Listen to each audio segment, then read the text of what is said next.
వంట నూనెల ధరలు ఒక్కసారిగా పెరగడంతో ప్రజలు అప్రమత్తమయ్యారు. రానున్న రోజుల్లో ధరలు మరింత పెరుగుతాయనే ఆందోళనతో ముందు జాగ్రత్తగా 5 లీటర్ల క్యాన్లు 5-6 ప్యాకెట్లను కొనుగోలు చేస్తున్నారు. సగటున అన్ని రకాల ఆయిల్ ధరలు లీటర్పై ₹15-20 వరకు పెరిగాయి.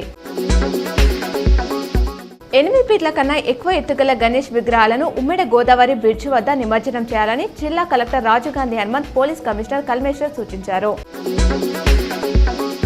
మహారాష్ట్రలోని పాలజ్ కర్ర గణపతి దర్శనం కోసం భక్తులు రద్దీ పెరిగింది. 10వ రోజు నిర్వాహకులు ప్రత్యేక పూజలు, సాంస్కృతిక కార్యక్రమాలు వైభవంగా నిర్వహించారు. మిలాద్ ఉన్ నబీ సందర్భంగా నిజామాబాద్ నగరంలో ముస్లింలు ప్రత్యేక ప్రార్థనలు నిర్వహించారు. అనంతరం పలు చోట్ల ర్యాలీలు నిర్వహించారు.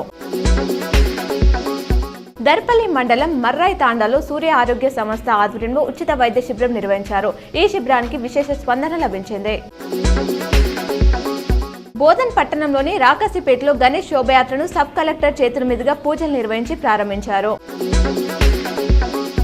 వేల్పూర్ మండలంలోని పచ్చల నడుకుడ గ్రామంలో వినాయకునికి 51 రకాల నైవేద్యాలు మహిళలు, ఏఆర్ యూత్ సభ్యులు సమర్పించారు.